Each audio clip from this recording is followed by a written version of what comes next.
this lecture, we're going to look at a particular development in the business history of the United States, the development of monopolies and trust after the Civil War, and we're also going to look at some of the early efforts to try to rein in the power of these business interests in the antitrust legislation of the late 19th century, late 1800s. The agenda for this is that first we're going to look at the legal basis for antitrust legislation. Most of this was established before the Civil War, and explains partially why it was so difficult for government to regulate these large corporate entities, and also why some of the early efforts were kind of frustrated. They established several criteria for regulating trust. The one is that there was a public purpose. Therefore, they could trump private property rights if they violated some type of public interest. The second one is established the national government as the site for regulation over state governments. And this hampered state governments in their efforts to regulate business interests, and very often what business did is concentrate on controlling the national government. And finally, the 14th Amendment, by granting corporations due process rights, often made it an avenue for litigation, meaning suing in courts versus regulation, the passing of laws regulating their activity. The second thing we're going to look at is the debate between robber barons and captains of industry, two ways of describing the leaders of these trusts and monopolies during the period after the Civil War. Next, we're going to look at some of the biographies of these robber barons, and I think I want to emphasize the similarities in the sense that they had similar strategies for growing their companies, but also they had different ways of doing it, and I think it's important to do a compare and contrast between the major robber barons, and we'll be looking at Vanderbilt, Rockefeller, Carnegie, and J.P. Morgan. And finally, we're going to include looking at some of the early antitrust legislation. Most of this, I think, was relatively ineffective, but then you could think of it as a foundation for the stronger antitrust regulation that came in the first half of the 20th century. So there were several cases before the Civil War that laid the basis for antitrust regulation. One of the first was the Charles River Bridge case. The Charles River is a river that is north of Boston. And in that time, the governments would grant different corporations or different private individuals charters, usually to build infrastructure, because by giving the charter, they gave them exclusive rights to build a particular infrastructure improvement. And because they had exclusive rights, what they could do is they could get a monopoly kind of profits from this. And that would cover the first building costs of building a bridge or a railroad or a ferry. And this created the possibility of a monopoly because the charter said you and only you can build this bridge across this river, and therefore you can exploit the profit opportunity there. However, these were not just given just because, they were often given to pursue a public purpose, meaning an infrastructure development that would improve the general welfare of the people living in that area. Now, in the Charles River case, what happened is that there was an original charter given to build a bridge across the Charles River. If you look at the map on the right, you can see the Charles River Bridge that connected Charlestown to what is now downtown Boston. Later on, a second charter was given, the Warren Bridge, which covered more or less the same span. And the question was, could government give two charters? Because if you gave two charters, it wasn't exclusive anymore because two different companies could compete for the same business.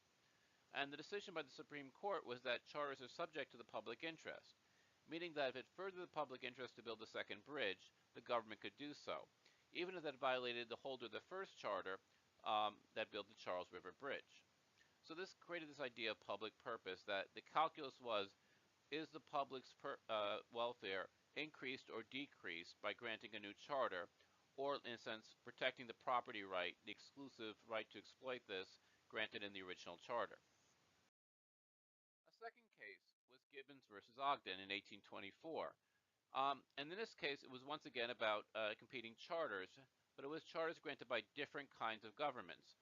One was a state government, the other was a federal or national government. So in this case, it was a ferry across the Hudson River, specifically from Staten Island, I believe, into Manhattan. So New York State gave a charter to one company, and the United States government, with its power to grant charters over the coastal waterways, gave a charter to another company over the same route. And so you had two competing charters by two different levels of government. The Supreme Court basically ruled that the United States government trumped the state government, because in the Constitution, it gives the federal government the power to regulate something called interstate commerce, meaning business that crosses state lines. This is often referred to as the Commerce Clause of the Constitution, which gave the federal government power to basically regulate most forms of business, but also the power to pass a lot of different things that allow for government intervention in the economy. However, what happened, I think the takeaway from this is that antitrust regulation was given to the national government. So when states tried to rein in business interests, whether they were railroads or they were these early trusts or monopolies, the federal government could overrule them in a sense. And so what often happened in terms of lobbying is that these corporate interests would lobby the national government, particularly controlling the Senate, and therefore, if there was progressive legislation passed by a state, they would just get the Senate to overturn that. Now, another little wrinkle in this case was the captain for Ogden was going to be one of the first of the robber barons, Cornelius Vanderbilt, often known as the first tycoon, who would, in a sense, grow out of his role as a steamboat captain to control the ferry and the steamboat transportation industry, not just across the Hudson River, but across the seas as well, and later became a leader in the development of the railroads, both pre and post Civil War. I want to look at one last thing that affected the growth of corporations after the Civil War, and that was the passage of the 14th Amendment. Previously, we learned about the 14th Amendment when we looked at Reconstruction, and this gave equal protection of the laws. Now, most people believe that the 14th Amendment was passed to protect the rights of African Americans, newly freed slaves, in the sense that they could not have discriminatory laws, which means you couldn't pass a law that applied to one group of people or individuals and not to another. It also provided for incorporation, which means the protections of the Constitution, which bound the national federal government, could now be applied to the states through this process called incorporation, meaning to incorporate the Constitution, i.e. the amendments, usually the Bill of Rights of the Constitution, to apply to state government as well. Meaning the national government, not only could the national government not take away your rights, but state governments couldn't do it either. However, corporations are also legal individuals, and therefore they gain the protection of the 14th Amendment as well. So governments couldn't discriminate against this class of individuals called businesses, which means they couldn't pass laws that prevented businesses from doing things as opposed to flesh and blood individuals. And this gave a lot of these legal individuals, these corporations, a lot of rights. Because if you wanted to take away their property, they were protected by due process, which means they had to be sued, there had to be an evidentiary case made against them. They couldn't just pass a law banning their activity as you would other types of non-human interest. So these due process legislations basically brought the regulation into the courts, allowing the corporations to sue the government if they regulated them, and often get the legislation overturned. And so this took the power out of the legislature and then moved the power into the judiciary, making the courts kind of a protector of these new corporations. As you can see in this little cartoon here on the right, the 14th Amendment, intended mostly to protect the rights of the newly freed African Americans, former slaves, was often used to protect corporations and very rarely used to protect the rights of African Americans. And this made it very, very difficult to regulate corporate entities because they not only could just pass a law, even after the law was passed, it went into a judicial process and could be litigated in courts if they felt it was unfair to them or discriminated against them. So now we go to the second part of our agenda, which is this debate between describing these new industries and the leaders of these industries as robber barons or as captains of industry. Robber barons has a negative connotation, captains of industry has a positive connotation. So the robber baron focuses on the negative consequences and often portrays the leaders of these industries as getting rich from shady deals and using the power of monopoly as leverage over the rest of the economy. So they emphasize several things about several problems with these new businesses, these new corporations. First of all, is their potential to create economic inequality, a gap between the rich and the poor that yawned between the multi-billionaires and the immiseration of most of the rest of the population. Secondly, it warned about monopoly power, the power of monopoly to have leverage both over the economic interactions, but also in politics as well. And finally, the overall balance of the good-bad for these new monopolies generally says they were bad for the nation, and we would be better off if these monopolies were rooted out and eliminated. Now, the other view of this, and this often comes from the idea of social Darwinism, is that these leaders of these new corporations were actually pioneers. They grew companies, they enriched the nation, and they're a part of, let's say, this idea of evolution, that they were more powerful, they were wiser, richer, and therefore they were improving things because they improved the efficiency of economic processes, usually by taking advantage of economies of scale. They rationalize production, which means they reduce the cost of making things from inefficient traditional methods to new modern methods. And by doing so, even if it was kind of ugly in the process, it was long-term good for the nation. And therefore, these were wise old heads, and they should be trusted to run, given some leeway to run things in the economic sphere. So this cartoon, I think, captures the negative view of these leaders as robber barons. And robber barons kind of brings back, as this little inset here in the upper left shows, to the barons of the Middle Ages, where everyone else had to pay tribute and bring their riches and lay them at the feet of the barons who had controlled the castles. Now, in the larger picture, you can see in their top hats, the leaders of these businesses, somewhat dressed up as kind of medieval lords with their swords and kind of like the medieval dress. And you can see the other parts of the economy essentially paying tribute to them, both in the terms of taxes, meaning government subsidies, the interest on loans from farmers, and also the lower wages paid by workers laid at the feet of a small group of individuals through the power of trusts to basically exploit or draw the wealth from the rest of the economy and into their pockets. And that is why they were so controversial, is that it wasn't clear that they were improving the fate for everyone. They're mostly improving their own welfare. So a lot of this goes back to the fact that monopolies, if they do nothing else, what they really are is a decrease in competition. By only having one company, whether it's good or bad, what they all do is reduce the competition in the economic market. So do you see competition as being good or as competition being bad? And so let me just lay out some of the reasons we're given for competition being a good force for society versus competition being a negative force. That it's a negative force is generally the view of the leaders of these corporations, while the competition being good usually came from the people who were pushing antitrust legislation. They were actually asking for more competition. They saw the market and the free market as a way of reducing the power of these corporations rather than just an endorsement of business knows best. So why was competition good? The first thing that people thought was that competition made companies responsive, and therefore you got better products. Instead of just pushing out the same product and a lot of it, if they had to compete, they had to, in a sense, make the consumer happy, and therefore provide products that they wanted. They had to respond to consumer wishes. Uh, the other thing, and this is sort of related, is that it provided more alternatives. And therefore, you could not just buy your product from one company. You had many different companies producing the same product.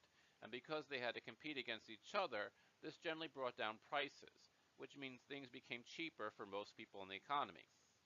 Third, competition dispersed power, which means that not one company could have a lot of power over politics because there were a lot of small companies and politicians had to respond to many different interests, and therefore they couldn't just help out one particular sector of the economy, and this would decrease corruption. And then from a last thing is that they spurred innovation, and this is sort of about them being responsive, but more of this is that if you have a lot of small firms, you have a lot more ideas, and it's more likely you're going to get new ideas, and this is going to push society forward. Now, from the idea that competition is bad, is that competition was a chaotic, destabilizing force. So competition leads to instability, and particularly overproduction, where people will produce too much from the economies of scales, and this will lead to a boom and bust dynamic in the economy. You might have an upswing when they're producing and people were being employed and wages were high, but when they overproduced, they would have to shut down production, and this would have a huge negative impact on the backside of the boom. Secondly, is that competition decreased profits. So one thing that was good for the consumers that they had lower prices also meant that businesses had smaller margins. They were making smaller profits, and more businesses would go out of business. And that would be bad because they would be coming in, and no one would want to go into business because the risks were too high. Some people thought competition led to a lot of shady entrepreneurs. Because they were so competitive, they were doing anything to get an edge over their competition, and therefore they were more likely to buy off politicians to favor them versus their competitors. And finally, the problem with competition is that it fostered a short-term view because everyone was just trying to stay in business and they only focused on that in the short term, that often they didn't promote a long-term growth for the economy. And so you had a lot of things that were mostly about getting market share versus, in a sense, producing a better product or developing the economy or having a more balanced economy. So these kind of things show that the real positive things about monopoly is that it led to economies of scale, which means you get more efficient production because you are taking advantage of the division of labor within the company, and in a sense, because you're not competing, you can, in a sense, put that less competition means more investment. More investment means more efficient production processes within the company. And this economies of scale show you all the different ways that a large corporation might be more efficient than a lot of small corporations. On the other hand, monopolistic trust stopped competition, and it made several large firms, but a lot of small firms were basically shut out. And in this cartoon, it basically shows the Federal Trade Commission, a commission that was supposed to regulate monopolies, although this is from a later period than what we're talking about, is that it stopped competition and all the good things that came with competition because you have these monopolies. So let's look at the third part of agenda, and let's look at some of these robber barons in detail. So we're going to look at 4 robber barons, and first of all, let's just talk about what business they were in. Rockefeller was the head of Standard Oil, which was the largest oil refining company of the day. And through this, John D. Rockefeller became by far the richest person in the world.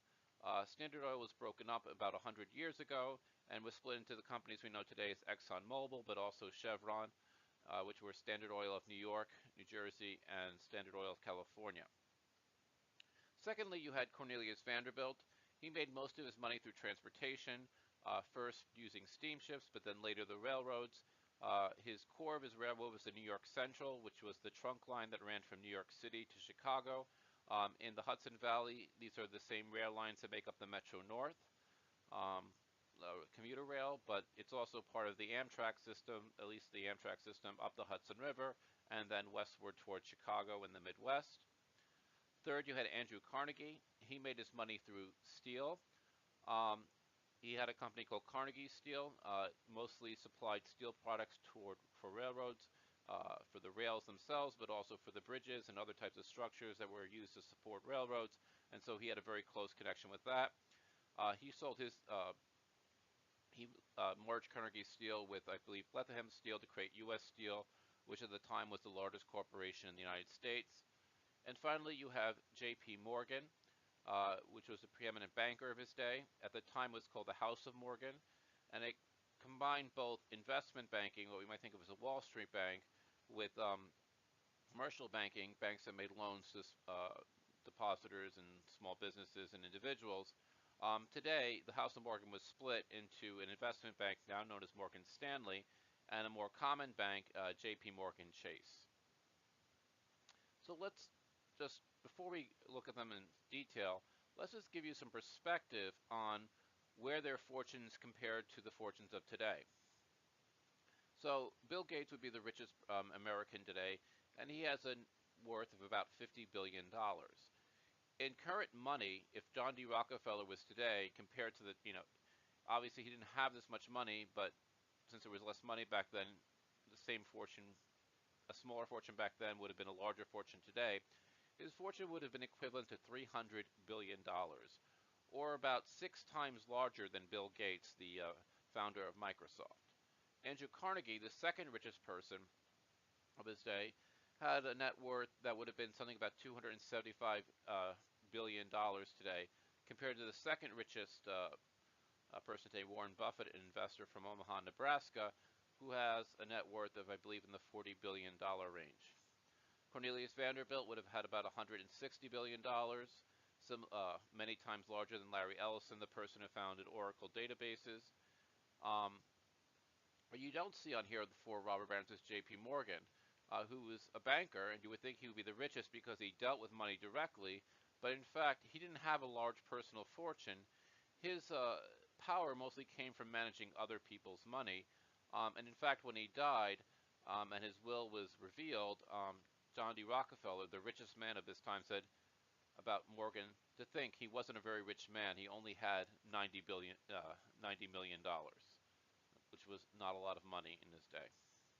So let's look at Cornelius Vanderbilt. And he really is the first tycoon because he makes most of his fortune prior to the Civil War, although it was an important thing in the early years in the 1870s after the Civil War. And his business was mostly transportation. It was first steamships. He was a sailor. He lived in Staten Island. He operated the ferries that crossed the Hudson River, but then later branched out for that for longer range steamships, and particularly made his money from during the California Gold Rush and running the steamship lines that went from the East Coast to the West Coast around South America.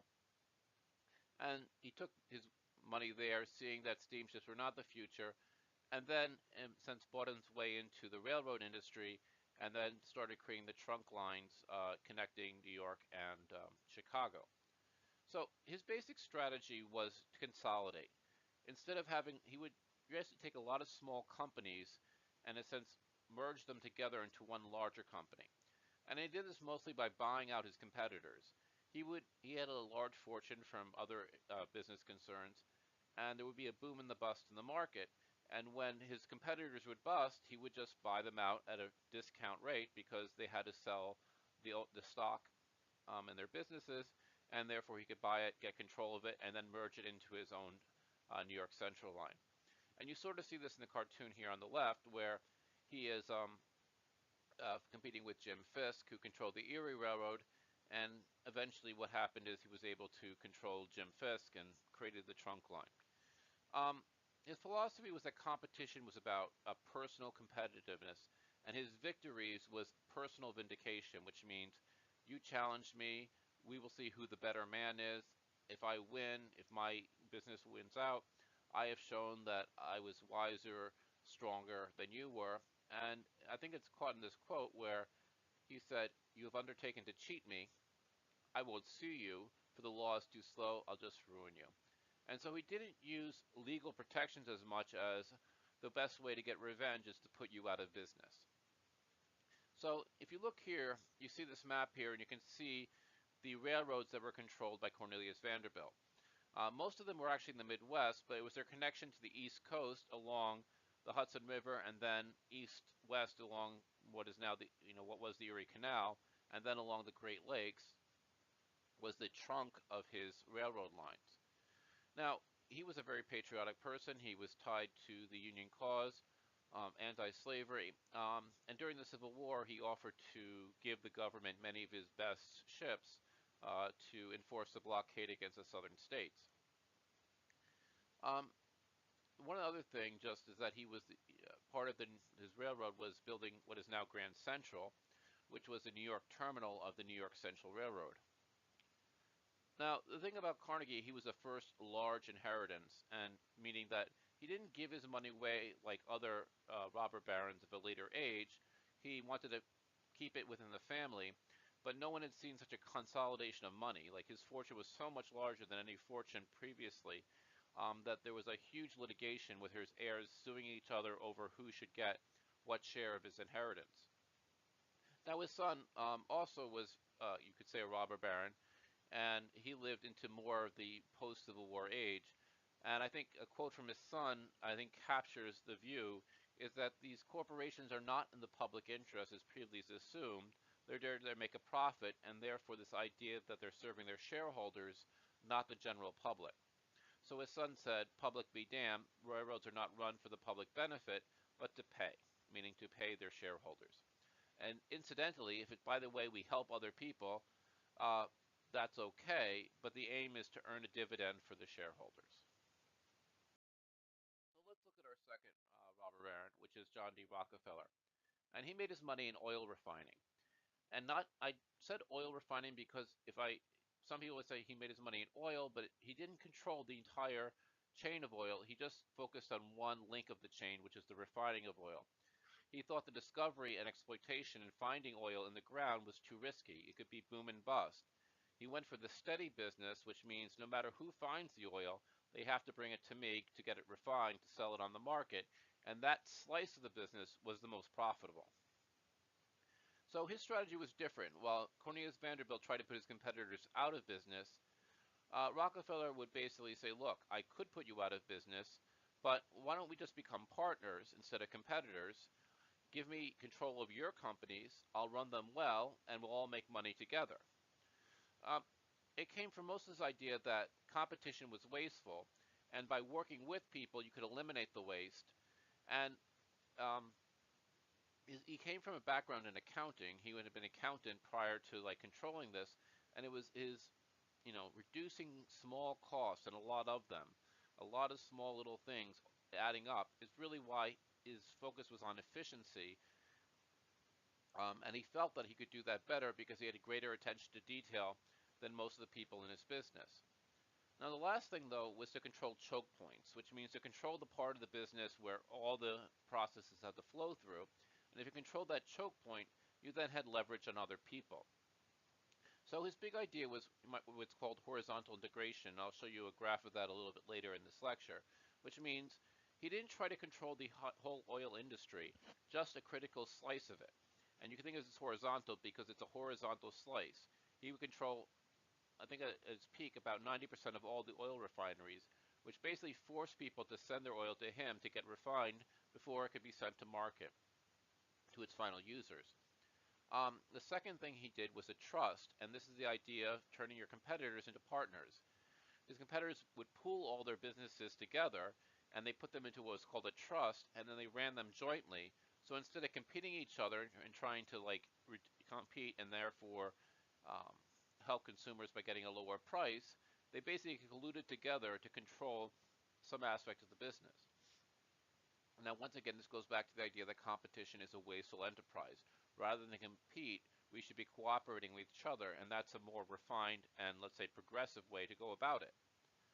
Now, for all those things, I mean, so let me just say, for example, by controlling a choke point in the industry, what he was do is to get concessions out of the other parts of the production process. So he would get rebates from railroads saying, look, we send a lot of our oil on your railroad, we should get a kickback, and if you don't give us a kickback, we won't ship our product on your railroad. We'll send it to your competitor. And because this meant that many railroads would go out of business without all the oil being shipped from Standard Oil, Rockefeller's company, they had to, let's say, give him that concession. And so a lot of people kind of didn't like that because he used his leverage to get extra special benefits. And essentially what we'll talk about later is price discrimination. That there was one price for some people and another price for other people. And people who were more powerful were able to get like a special price for operating in the economy.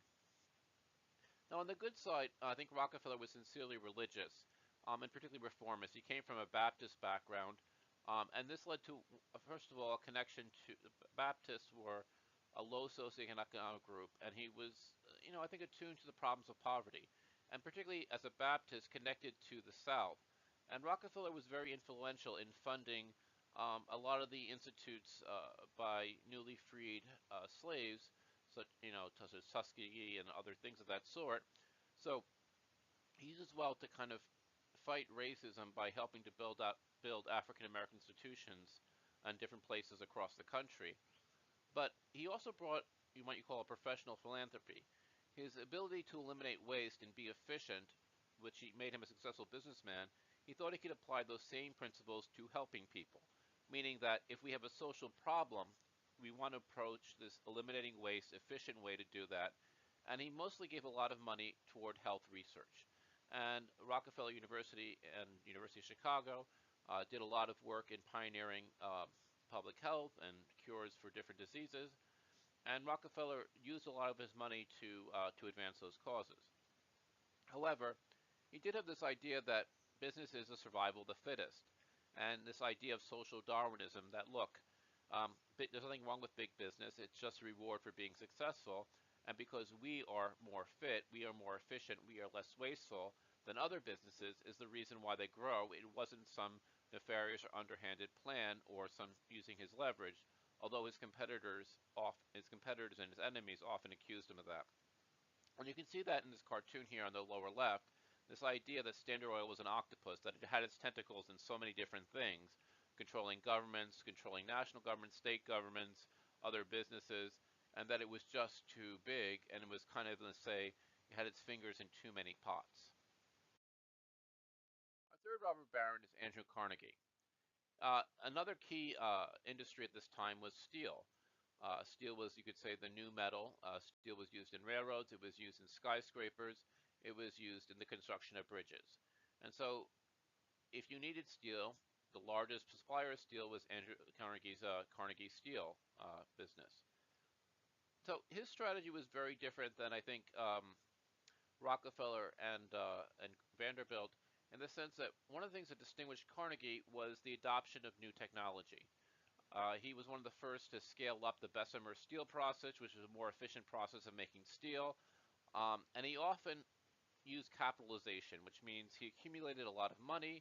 He invested in the most efficient or the most modern production processes, and then, in a sense, was just a better product or a more efficient product by having a more modern, less traditional way of making his product that he more or less was the cream of the crop in his business. However, he also used his insider connections, and he came up through the Pennsylvania Railroad, and he used the connections to those railroads often to get, you know, he produced a lot of steel because he had efficient and large steel mills, but he needed someone who was going to buy all of his product. And because of his insider connections with the railroads, he often had exclusive deals, so he knew he could sell his product. And that allowed him to, let's say, take advantage of the economies of scale without worrying about overproduction. Um, Once again, you hear the social Darwinism, the survival of the fittest, coming from Carnegie.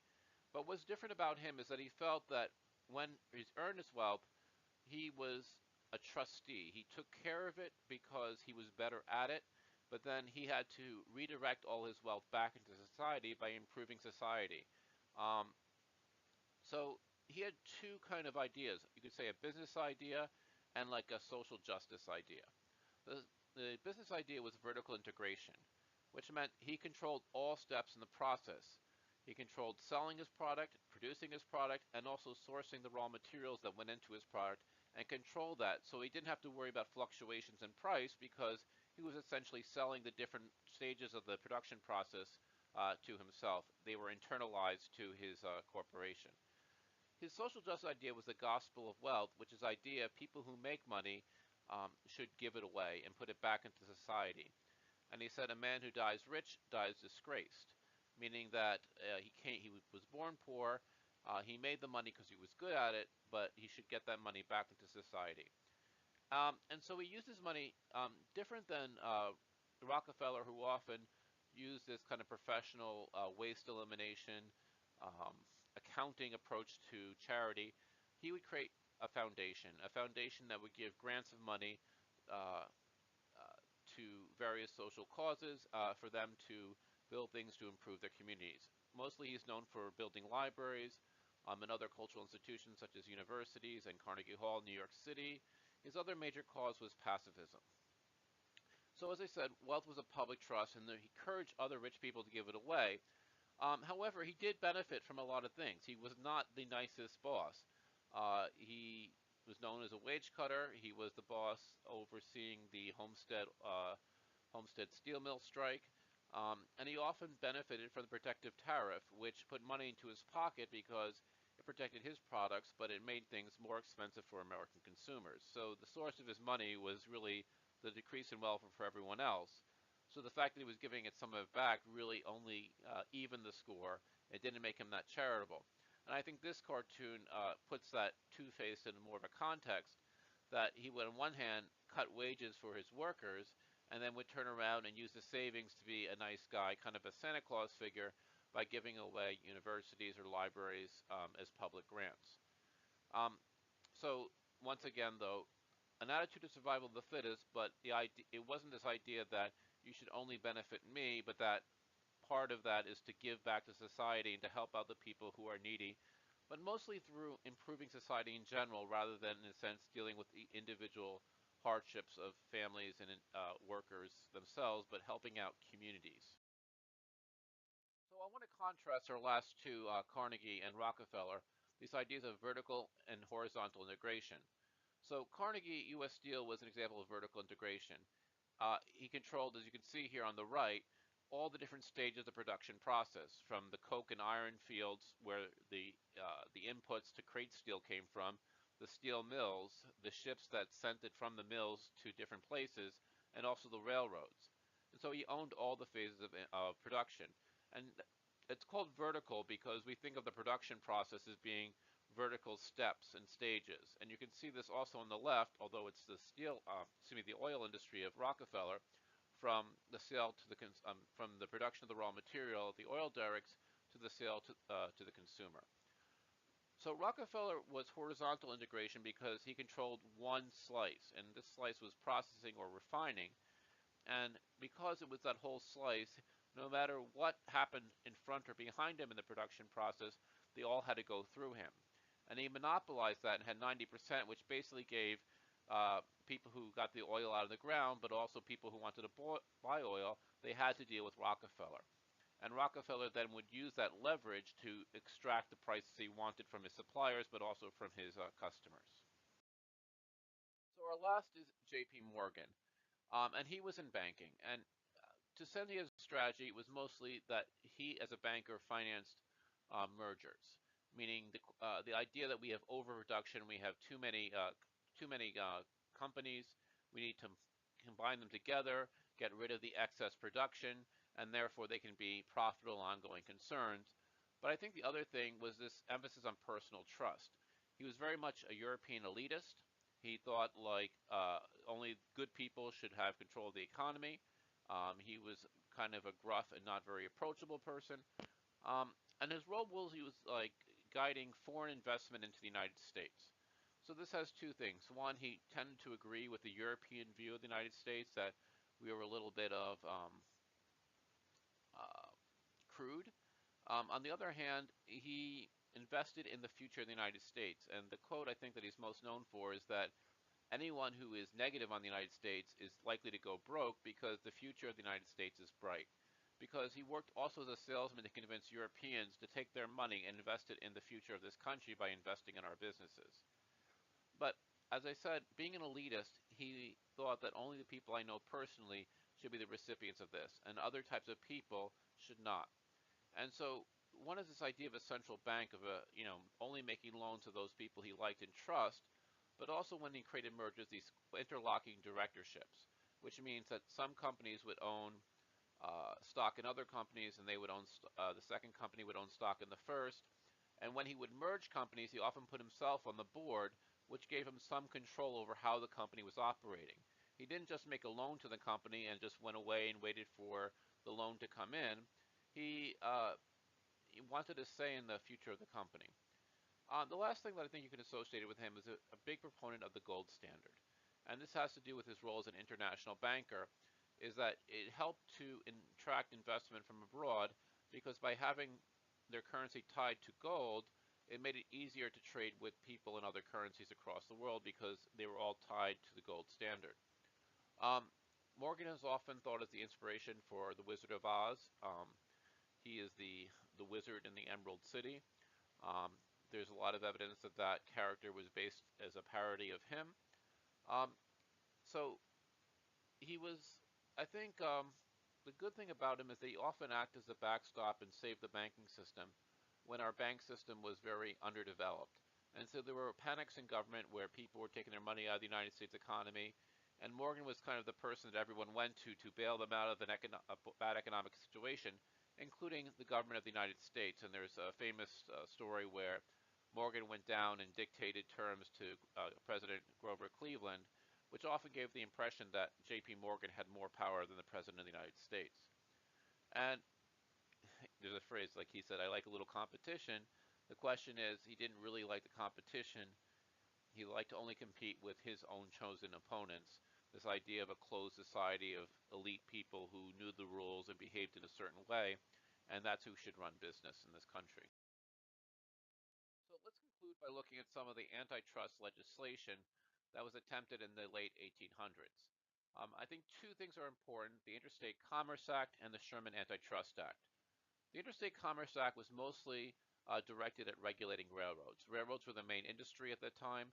Um, uh, they were very powerful. They crossed state lines. Um, and they engaged in a lot of practices that were questionable and somehow detrimental to the public, particularly if you were in certain areas of the economy. Farmers who had to sell their product across railroads were often at the mercy of these railroads, and so there was a lot of anti-railroad sentiment, particularly in rural areas of the country. So the Interstate Commerce Act banned price discrimination. As I said before, the idea that you can charge two sets of prices, one for your friends and one for the general public. And they did this by forcing railroads to publicize their fares and prices so that everyone could see their prices. There were no insider deals or special deals um, for certain industries or certain businesses. If you were going to have a fare or a cost to ship things, everyone had to pay the same cost. You couldn't, in a sense, privilege some people at the expense of others. And to do this, they created what was called the ICC, the Interstate Commerce Commission. And this was the first time where you could say a commission, a non-political entity, was created to enforce the act. And this was the idea that it wouldn't, be at the will of one politician or one political party or the other, that it would be very neutral. And its whole idea was to provide information to the public and then once the information is out there, people would do the right thing to counteract the negative interests or these secret shady deals, essentially to cast sunlight on the operations of railroads.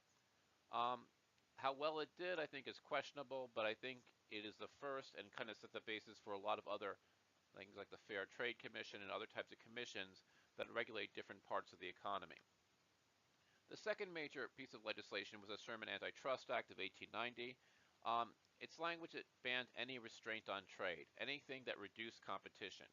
So essentially the Sherman Antitrust Act was pro-competition. And the idea that if you increase competition, the problems of trust and monopoly would go away. So it basically declared monopolies illegal and trust illegal.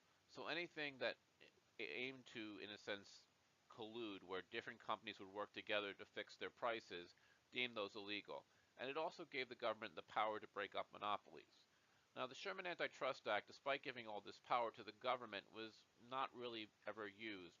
There was legislation later on, and it really wasn't until the presidencies of Theodore Roosevelt, William Howard Taft, and Woodrow Wilson that the government really got in the business of trying to control these monopolies and trusts. And one way it was ineffective because it led to a wave of corporate consolidations where a lot of companies didn't just collude together in trust, in the sense pool their interests from different companies. They just became one company, and then it wasn't really colluding. It wasn't a monopoly. It wasn't a trust. It was just a much larger company that included all the pieces of the many companies that pre-existed it. And this gave it a way to avoid some of this regulation. So I'm going to wrap up here. The next lecture is going to look at a different facet of this, which is labor unions, which were how workers responded to the growth of these large corporate businesses. So see you next time.